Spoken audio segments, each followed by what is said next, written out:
Explanation of the book: Hardwiring Happiness, The New Brain Science of Contentment, Calm, and Confidence, by Dr. Rick Hanson. We'll take the book chapter by chapter, delving into each idea, explaining each example or technique, and simplifying neurological and psychological concepts in understandable language. Introduction to the book: Why do we need to hardwire happiness? Dr. Rick Hanson begins his book with an important message. Your brain doesn't automatically develop itself to be happy. In fact, it's naturally hardwired to see the negative and amplify it. The human brain and negativity. The brain has evolved over millions of years for survival, not happiness. Therefore, it has an innate tendency to quickly register negative events and ignore or forget the positive ones. He calls this tendency negativity bias. For example, if you experience 10 happy moments, then experience an unpleasant situation, your brain will remember the unpleasant ones and forget the rest. The book's message: we can reprogram this brain through training, making it more focused on positive experiences, thus establishing happiness, reducing stress, strengthening self-confidence, promoting inner peace. Chapter 1: Happiness is a developable skill. Key idea: happiness isn't something we're born with or without. Rather, it's like a muscle. We can build it with mental training. Important analogy: the author compares the mind to a garden. If you don't take care of it, weeds, that is, negative emotions, grow. But if you plant flowers and nurture them, positivity flourishes. What prevents us from feeling happy? 1. A stuck negative memory. 2. Preoccupation with the future or stress about the present. 3. An inability to absorb positive moments.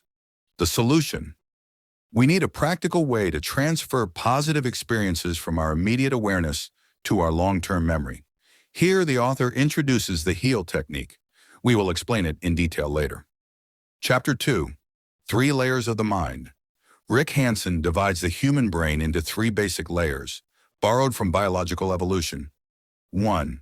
Reptilian brain, the oldest and most primitive. Responsible for survival, reflexes and instincts, fight or flight. 2. Mammalian brain, deals with emotions, connections, and relationships. 3. Human neocortex, the thinking, conscious part that plans, contemplates, and makes decisions. What is the relationship to happiness? Negativity flares up quickly in the older layers of the brain. However, happiness and contentment come from activating the 3rd conscious layer, which requires effort and focus. Chapter 3: The HEAL method for establishing happiness in the brain. This is the most important technique in the book and the heart of the message it aims to convey. HEAL, have, enrich, absorb, link. 1. Have a positive experience. A moment of joy, gratitude, relief, success. For example, when you drink delicious coffee or achieve something small. 2.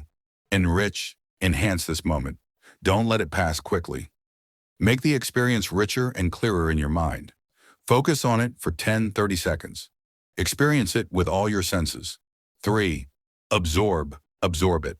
Imagine the experience entering your heart and brain. Say to yourself, I want this feeling to stay.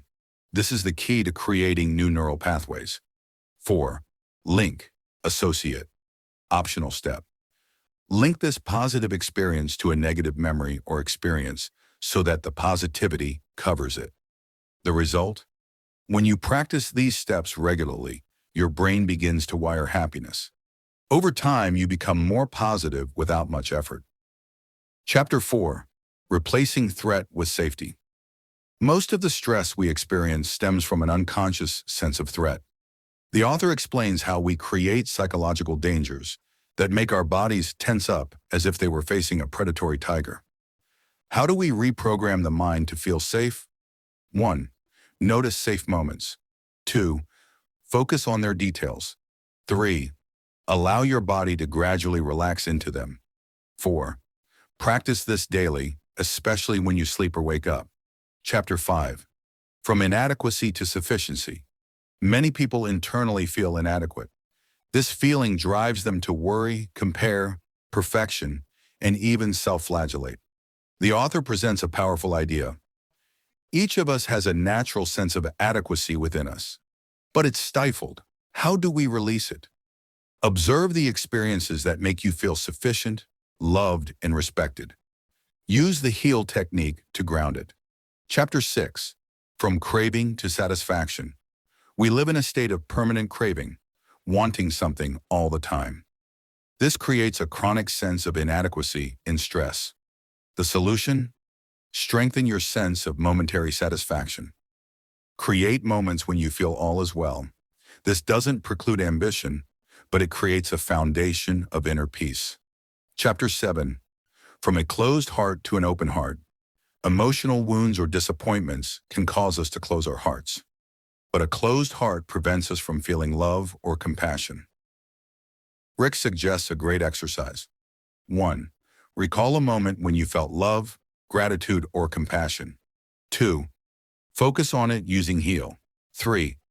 Repeat this type of exercise until you feel your heart warmer and more open. Chapter 8. Practical steps to integrate into daily life. Understanding the technique isn't enough. Daily commitment is required. The author suggests starting with doing the heal exercise at least once a day. Journaling positive moments.